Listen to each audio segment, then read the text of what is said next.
Assalamualaikum warahmatullahi wabarakatuh. Waalaikumsalam. Bismillahirrahmanirrahim. Alhamdulillah, wassalatu salatu wassalamu ala asrafil anbiya wal mursalin sayyidina Muhammadin wa ala alihi washabbihi ajmain, amma ba'd. Alhamdulillah kita sudah tarawih terakhir, insyaallah di besok puasa terakhir. Nah, baru kita masuk ke Idul Fitri ya. Pada malam ini saya akan bahas tentang Idul Fitri dan konsep pembebasan. Idul Fitri itu kan apa ya? Ada perasaan bebas ya, perasaan bebas, senang. Padahal bebas senang itu miliknya orang yang berpuasa sebenarnya ya. Nah, tapi kayaknya juga orang yang nggak berpuasa juga merasa senang, merasa itu. Ya. Kenapa kok saya temanya tentang pembebasan? Karena ada beberapa hal yang kita bisa bicarakan. Yang pertama, Idul Fitri itu adalah pembebasan secara spiritual dan jiwa. Intinya apa? Idul Fitri adalah penyucian diri. Setelah kita berpuasa 1 bulan penuh, insya Allah dosa-dosa kita lebur, kesalahan kita juga lebur karena kita sering berdoa pada Allah. Ya, Astagfirullahaladzim ya. Innaka afu tuhibbul afwa fa'fu anni, itu kan tak mohon kita pada Allah kan. Insya Allah lebur. Nah, kita merasa ketika sudah Idul Fitri kita merasa suci diri ya, ini secara spiritual ya. Kita merasa kembali suci, bersih dari segala dosa ya. Kedua, itu kebebasan dari belenggu hawa nafsu. Kita kan selama berpuasa itu kan kita di apa nafsu kita dibelenggu gitu loh,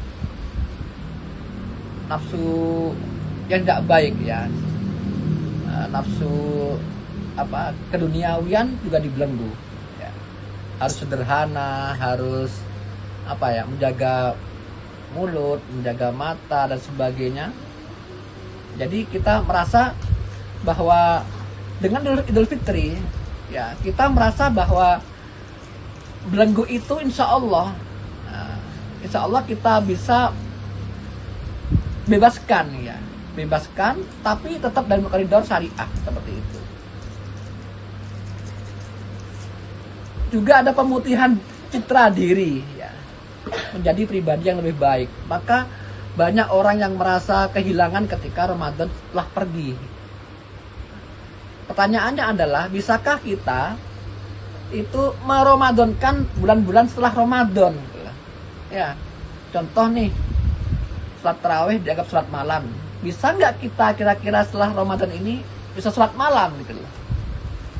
Ya, bisa nggak kira-kira? Maka kita sejogjanya, sepantasnya, seharusnya terus menjaga bulan selanjutnya ini sebagai bulan Ramadan juga dalam tanda kutip. Meramadankan bulan-bulan selanjutnya ya. Kayak sholat malam nih, sholat malam ada pendapat mengatakan kalau takut nanti kelewatan, sholat malam lah meskipun sebelum tidur ya. Kalau kelewatan nih jam 11 malam, bisa nggak nanti saya bangun malam ya, jam 3 atau jam setengah 4 gitu. Kalau nggak bisa, kalau merasa nggak bisa, nggak apa-apa sholat malam meskipun kita belum tidur ya. Di sholat malam ya, takut tak bangun ya sholat witir sekalian seperti itu, karena witir itu adalah pembatas sholat malam kita seperti itu. Yang kedua, pembebasan sosial dan kemanusiaan ya. Idul Fitri kita tahu toh, kalau sudah Idul Fitri kita saling apa, memaaf-maafkan. Di konteks sosialnya adalah kita saling memaafkan sesama manusia secara horizontal. Setelah kita minta maaf pada Allah secara vertikal, secara tadi itu spiritual. Yang kedua secara horizontal. Juga ada solidaritas sosial. Zakat sebelum Idul Fitri itu adalah konteksnya adalah solidaritas sosial. Menyantuni orang miskin, menyantuni anak yatim, bersedekah ketika Ramadan, semuanya adalah konteksnya adalah sosial. Ya. Juga ada kemerdekaan diri, ya. Kemerdekaan dalam arti setelah kita berpuasa sebulan itu kan kita bisa memanage ya kehidupan dunia. Mungkin kita bisa hidup sederhana, makan seadanya, kadang-kadang sahur ya seadanya. Nah itu bisa nggak ketika setelah puasa kita kembali seperti puasa gitu loh. Ya. Kadang-kadang kan coba nanti ketika Idul Fitri itu kan makanan bertumpuk toh, ya bertumpuk makan terus kayaknya ganti hari ya, ganti puasa, makan dulu kurang-kurang sekarang makan terus seperti itu. Apalagi nanti bertamu ke orang dikasih makan, bertamu kemana dikasih makan, waduh seperti itu ya. Juga ada konsep kesetaraan antar manusia. Idul Fitri memberikan kebahagiaan kepada siapapun, orang kaya, orang miskin, orang anak yatim, semuanya bahagia ketika Idul Fitri. Di sana itu konsepnya kesetaraan. Jadi semuanya bahagia menyambut Idul Fitri. Yang berpuasa, yang nggak berpuasa bahagia semuanya. Padahal sebenarnya Idul Fitri itu haknya orang yang berpuasa.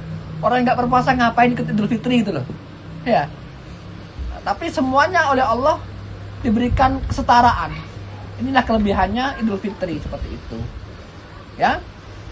Mudah-mudahan kita selalu berdoa, mudah-mudahan kita masih bisa meramadankan bulan-bulan setelah ini, ya. Kita masih bisa menghadirkan Lailatul Qadar di bulan-bulan setelah ini. Karena apa? Lailatul Qadar itu kan ketenangan hati, ya. Siapa tahu kita biasa sholat malam akan hadir ketenangan hati itu, seperti kita mengharapkan Lailatul Qadar ketika di masa Ramadan.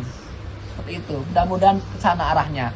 Jadi semoga kita diberi kekuatan masih bisa meramadankan bulan-bulan setelah ini, bisa mendapatkan Lailatul Qadar di hati kita ketika kita sholat malam dan sebagainya. Juga bisa menghadirkan sederhanaan setelah Ramadan ini. Itu harapan-harapan kita. Semoga Allah kabulkan hajat kita semuanya. Mohon maaf atas segala kesalahan. Wassalamualaikum warahmatullahi wabarakatuh. Waalaikumsalam.